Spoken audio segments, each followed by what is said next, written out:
مکے کے مشرکین حضور اکرم صلی اللہ علیہ وسلم اور قرآن مجید کو جھٹلاتے تھے، تو اللہ تعالیٰ ان آیتوں میں ان کی بے عقلی پر ان کو تنبیہ کی کہ تم کیوں عقل سے کام نہیں لیتے، سمجھ سے کام کیوں نہیں لیتے۔ اس کے لیے اللہ تعالیٰ نے ان لوگوں کے سامنے آپ علیہ السلام کی مبارک زندگی کو پیش کیا، یعنی انہیں یہ سوچنا چاہیے کہ آپ علیہ السلام صادق ہیں، سچے ہیں، امین ہیں، آپ جھوٹ نہیں بول سکتے اور آپ کو جنون بھی نہیں ہے اور نہ آپ شاعر ہیں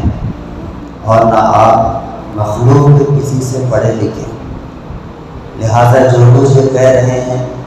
وہ اللہ کی طرف سے ہی ہوگا، کیونکہ اگر انسان کا بنایا ہوا کلام قرآن مجید ہوتا تو کلام بنانے کے لیے پڑھنا ضروری ہے، جبکہ آپ علیہ السلام کسی سے پڑھے ہوئے نہیں ہیں۔ اسی طرح بہکی باتیں کرنے کے لیے جنون چاہیے، پاگل پن چاہیے۔ نعوذ باللہ، اللہ کے نبی صلی اللہ علیہ وسلم کو نہ جنون ہے نہ پاگل پن ہے، تو پھر آپ علیہ السلام ایسی سچی باتیں فرما رہے ہیں، تو پھر ان کی قوم کے لوگوں کو چاہیے کہ آپ علیہ السلام کی باتوں کو آسمانی باتیں سمجھ کر تسلیم کریں، قبول کریں۔ ایسا نہیں ہے کہ آپ علیہ السلام نبی بنائے جانے سے پہلے ان کی قوم میں آپ پر کچھ بھروسہ نہ ہو اور آپ کے تعلق سے کوئی برائی ثابت ہوئی ہو، ایسا ہی ثابت نہیں ہے، جبکہ آپ علیہ السلام کی دانش مندی پر انہیں اتنا بھروسہ تھا کہ نبی بنائے جانے سے پہلے اپنے فیصلوں میں آپ علیہ السلام کو وہ حکم بناتے تھے، فیصل بناتے تھے۔ تو اللہ تعالیٰ پوچھ رہے ہیں پھر آج آپ علیہ السلام کی بات کو ماننے کے لیے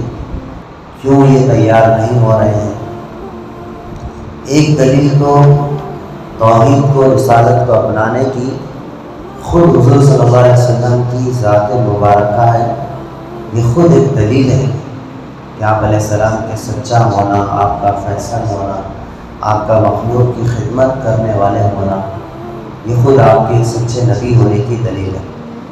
دوسری دلیل جو ہر ایک کے سامنے ظاہر ہے، ہر زمانے میں موجود ہے، وہ یہ ہے کائنات کی تخلیق اور اس کا نظام کا مضبوط ہونا، یعنی کائنات، زمین، آسمان، چرند پرند، سمندر، یہ ساری کے ساری اللہ تعالیٰ تک پہنچنے کے لیے، اللہ تعالیٰ کو تسلیم کرنے کے لیے یہ علامتیں ہیں۔ علامت سے پہچانی جاتی ہے ذات۔ مثال کے طور پر جنگل میں ایک گھر بنا ہوا ہے، وہاں سے کچھ لوگ گزر رہے ہیں، وہ گھر دیکھ کر لوگ کہیں گے کہ یہ گھر اتنا شاندار عمدہ ہے، ضرور اس کا کوئی بنانے والا ہے، کوئی کاریگر ہے، کوئی انجینئر ہے جس نے اس کی تخلیق کی۔ تو اسی طرح یہ آسمان اور اتھا سمندر، بہتی دریا، چوڑی چکیری زمین اور بلند آسمان، چرند پرند، 18,000 مخلوقات، یہ سارے کے سارے اللہ تعالیٰ کی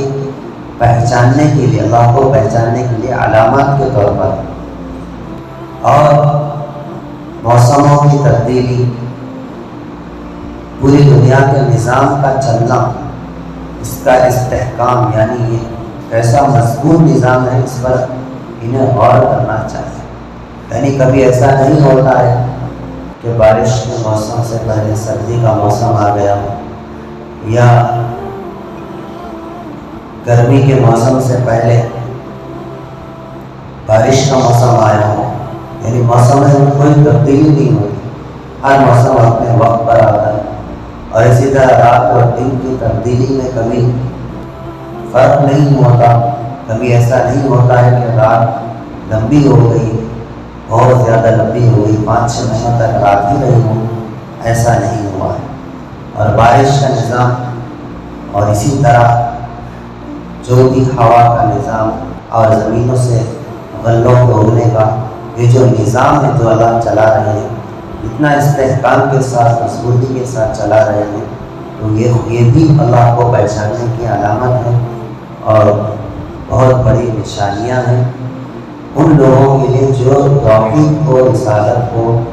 جاننا چاہتے ہیں، سمجھنا چاہتے ہیں اور حق کو اپنانا چاہتے ہیں۔ اللہ تعالیٰ فرما رہے ہیں کہ آسمان اور زمین کا ایک ایک ذرہ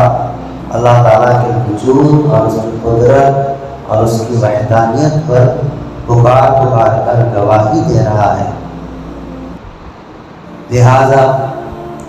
اسی سچی اور فطری بات کی طرف پیغمبر بھی بلاتے ہیں، جس طرف کائنات کا ذرہ ذرہ آدمی کو توحید کی طرف بلاتا ہے۔ پھر ان کو یہ بھی سوچنا چاہیے جو توحید کے منکر ہے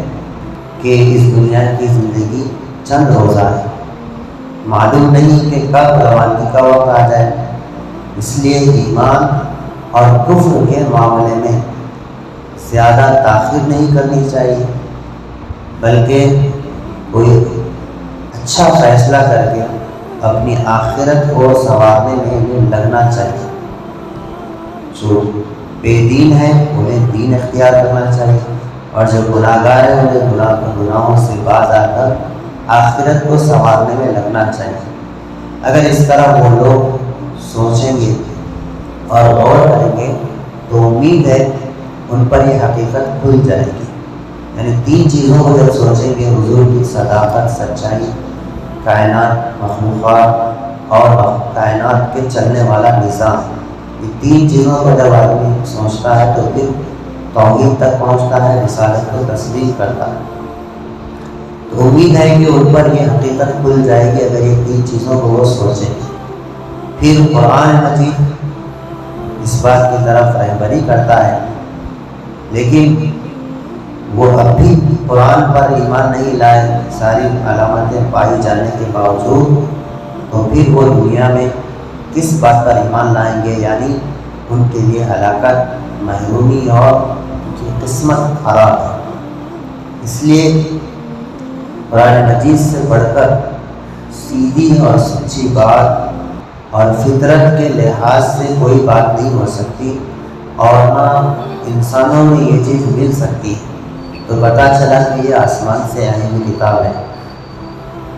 اور اگر یہ نہیں ہے تو پھر اللہ قرآن چیلنج کرتا ہے کہ پھر وہ اس طرح کی کتاب لا کر پیش کریں۔ جب وہ پیش کرنے سے عاجز ہو گئے تو پھر انہیں اس بات کو ماننا چاہیے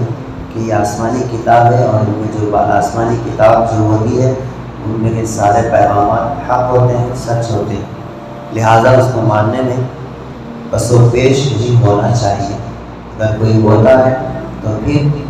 وہ حق کو تلاش کرنے والا نہیں ہے، حق کو سمجھنے والا نہیں ہے، اور وہ کامیابی کے تعلق سے فکر کرنے والا نہیں سمجھا جائے گا، محروم القسمت وہ شخص ہے۔ کیا ان لوگوں نے اس بات پر غور نہیں کیا کہ ان کے رفیق یعنی محمد صلی اللہ علیہ وسلم کو ذرا بھی جنون نہیں، وہ تو برے طور پر لوگوں کو ڈرانے والے ہیں؟ کیا انہوں نے آسمانوں اور زمین کی بادشاہت میں اور ان چیزوں میں جو اللہ نے پیدا کی ہیں غور نہیں کیا، اور اس بات کا خیال نہیں کیا کہ عجب نہیں کہ ان کی موت کا وقت قریب آ گیا ہو تو وہ اس کے بعد وہ کس بات پر ایمان لائیں گے؟ اللہ رب العزت سے دعا اللہ تعالیٰ کی اپنے ایمان پر